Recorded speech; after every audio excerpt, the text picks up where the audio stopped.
বন্ধুগণ, এ পর্যায়ে আমরা আমাদের আগামীর কর্মসূচি ঘোষণা করছি। রবিবার থেকে আমাদের যে ছাত্র ধর্মঘট এবং ক্লাস পরীক্ষা বর্জন কর্মসূচি সেটি অব্যাহত থাকবে অনির্দিষ্টকালের জন্য, সেটি আমরা পূর্বেই ঘোষণা করেছি। আর আমাদের যে ব্লকেট কর্মসূচি সারা বাংলাদেশে আরো বিভিন্ন পয়েন্টে আগামীকালও ব্লকেট চলবে। আমরা আজকে শাহবাগ থেকে কারওয়ান বাজার পর্যন্ত গিয়েছি, আমরা আগামীকাল কিন্তু ফার্ম গেট পার হয়ে যাব। ব্লকেট ব্লকেট সারা বাংলা ব্লকেট।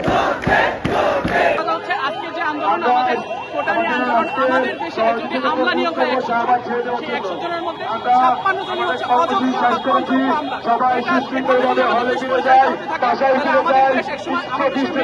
সময় ভেঙে গুড়িয়ে যাবে। আমাদের অধিকার দিয়েছে আমাদের সংবিধান, সংবিধানের 19 নম্বর অনুচ্ছেদ, 28, 29, 29 এবং 105 নম্বর অনুচ্ছেদ আমাদেরকে বলছে শুধুমাত্র অনগ্রসর জাতির জন্য কোটা রাখা যেতে পারে, সেখানে সুবিধাভোগী শ্রেণীর জন্য কোটা রাখা আর অযৌক্তিকভাবে 56% কোটা রাখা কখনোই অবৈষম্যমূলক হতে পারে না। বিশ্বের অন্য কোনো দেশে এত পরিমাণ কোটা নেই। কোটা যদি থাকেও সেই কোটা সুবিধা সর্বোচ্চ একবার ব্যবহার করা যায় অথবা একটা পরিবারের একজন ব্যবহার করতে পারে। এখানে পরিবারের সকলেই বারংবার ব্যবহার করে যাচ্ছে, যার মাধ্যমে আমাদের দেশের মেধাবী সমাজ দেশ থেকে চলে যাচ্ছে। ব্রেইন ড্রেনের মাধ্যমে আমাদের মেধাবীদেরকে আমরা হারাচ্ছি। আর এভাবে মেধাবী হারাতে থাকলে বাংলাদেশ কখনোই বাংলাদেশে পরিণত হতে পারবে না। প্রিয় বন্ধুগণ, আমাদের আন্দোলন গতিতে ছড়িয়ে যাচ্ছে নগর থেকে নগরে, মহানগর থেকে মহানগরে। আমাদের যে ব্লকেট, সেই ব্লকেটে আমরা অভূতপূর্ব সাড়া পেয়েছি। আজকে আমরা অনেক জায়গায় সমন্বয় করতে পারিনি, কিন্তু শিক্ষার্থীরা স্বতঃস্ফূর্তভাবে নেমে এসে তারা ব্লকেট কর্মসূচি পালন করেছে। আগামী দিনে এই ব্লকেট কর্মসূচি আরো ছড়িয়ে যাবে। আমরা বন্ধুগণ এতদিন আন্দোলন করে আজকে পর্যন্ত পুরো জাতির দৃষ্টি আকর্ষণ করতে পেরেছি।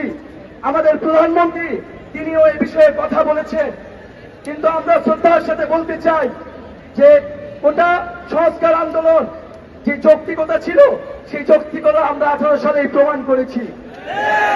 সংবিধান অনুযায়ী নাগরিকের সুযোগের সমতার কথা বলা হয়েছে, আমরা কিন্তু সংবিধানের পক্ষে লড়াই করছি।